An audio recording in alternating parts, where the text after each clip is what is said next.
आणि आरवीज किचनमध्ये आपलं स्वागत आहे। आज आपण बघणार आहोत हिरव्या मुगाचा भरपूर प्रमाणात पौष्टिक असा नाश्ता। त्यासाठी साहित्य: हिरवे मूग, हे रात्रभर भिजत ठेवलेले मूग होते, ज्वारीचं पीठ, हळद, ओवा, मीठ, मिरच्या, बारीक चिरलेला कांदा, लसूण पाकळ्या, तीळ आणि टोमॅटो।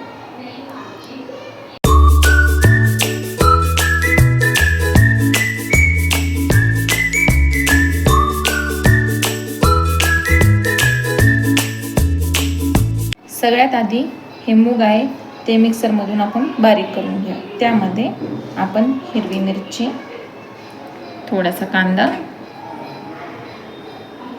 लसूण पाकळ्या आणि थोडेसे टोमॅटो टाकून याची पाणी न घालता पेस्ट करून घेऊया। याच पद्धतीने आपण बाकीचं पण मिश्रण काढून घेऊया। आता आपण या कांदा, टोमॅटो, हळद, कोथिंबीर आणि लसणाची पेस्ट, ओवा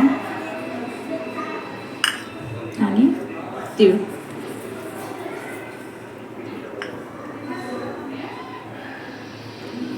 बारीक चिरलेली कोथिंबीर,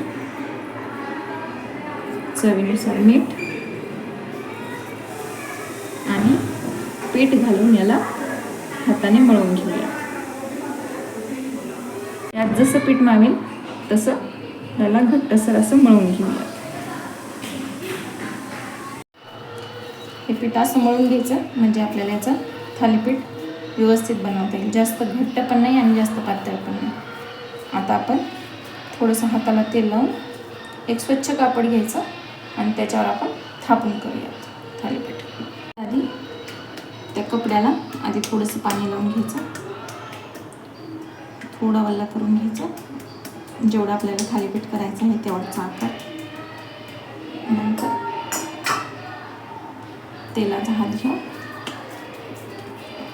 असं जेवढं हवं आहे आपल्याला तेवढा पण असं गोळा करून याच्यावर ठेवून असं आपल्या हाताने याला थापून घ्यायचं।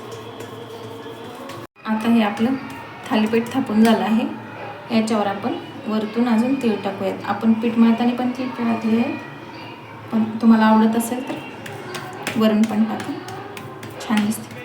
आता आपला तवा गरम आहे, याला थोडंसं तेल लावू आपण।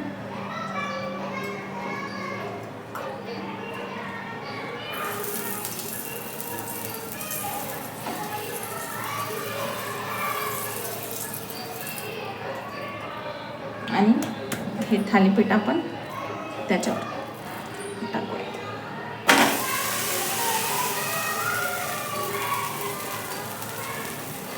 टाकल्यानंतर पण वरतून पण असं हाताने तेल सोडून घ्यायचं।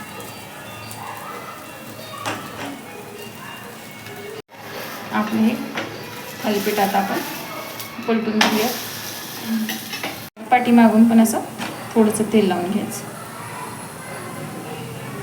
आता आपलं हे थालीपीठ भाजलेलं आहे, आपण याला काढून घेऊ शकतो।